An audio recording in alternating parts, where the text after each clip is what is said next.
ગાંધીનગર શહેર કોંગ્રેસ સમિતિના નવા અધ્યક્ષ શક્તિ પટેલે આજે વિધિવત રીતે પોતાનો ચાર્જ સંભાળ્યો હતો। વિશાળ કાર્યકર્તાની ઉપસ્થિતિમાં ચાર્જ સંભાળતાની સાથે તમામ વોર્ડમાં નવી ટીમનું ગઠન કરવાની જાહેરાત કરી અને ભાજપના જે પ્રવાહ છે તેના સામાપુરે ધરી અને પોતાનું કૌવત કાર્યકર્તાને દેખાડવા માટે કરી હાકલ।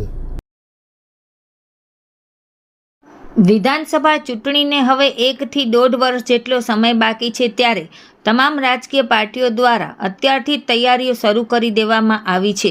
ગુજરાતમાં ભલે ગમે તેટલી પાર્ટી ચૂંટણીમાં ઊભી હોય, પણ ગુજરાતમાં મુખ્યત્વે 2 પાર્ટી ભાજપ અને કોંગ્રેસ વચ્ચે સીધી ટક્કર જોવા મળે છે। કોંગ્રેસ અને આમ આદમી પાર્ટીમાં હવે આવનાર ઇલેક્શન માટે પાયાથી કાર્યકરો અને પ્રમુખો બનવાની કામગીરી શરૂ કરવામાં આવી છે। આ બંને પાર્ટી હવે યુવા ચહેરાઓ પર ધ્યાન કેન્દ્રિત કર્યું છે। ગાંધીનગર હાલમાં ભાજપનો વિધાનસભા અને મહાનગરમાં દબદબો જોવા મળે છે। કોંગ્રેસ દ્વારા શહેર પ્રમુખ તરીકે યુવા ચહેરા તરીકે શક્તિ પટેલની નિમણૂક કરવામાં આવી હતી। આજરોજ તેમણે વિધિવત રીતે પ્રમુખ તરીકે પદભાર સંભાળ્યો હતો। તેમણે મોટી સંખ્યામાં સંમેલનનું આયોજન કર્યું હતું, જેમાં કોંગ્રેસના દિગ્ગજ આગેવાનો ઉપસ્થિત રહ્યા હતા। તેમણે જણાવ્યું હતું કે આવનાર સમયમાં પાટનગરમાં લોકોને પડતી સમસ્યાઓ અંગે તંત્રને સરકારમાં રજૂઆતો કરવામાં આવશે।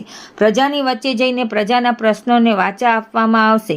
ગાંધીનગરના 1 થી 30 સેક્ટરોમાં તમામ વોર્ડમાં નવા કાર્યકરો અને નવા વોર્ડ પ્રમુખની ટીમ તૈયાર કરવામાં આવશે।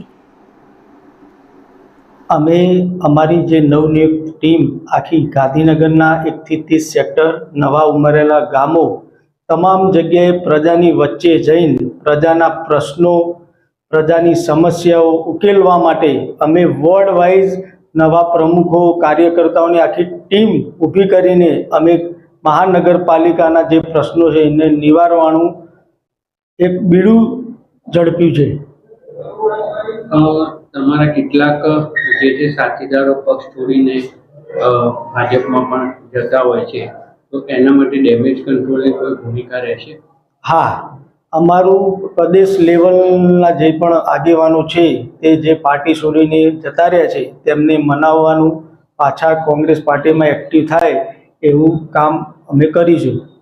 આગામી વિધાનસભાની ગણતરીના વર્ષ એટલે 1 વર્ષનો સમય બાકી છે, તો આપનું રોડમેપ શું હશે અને મહાનગરપાલિકાને લઈને શું કહેવું?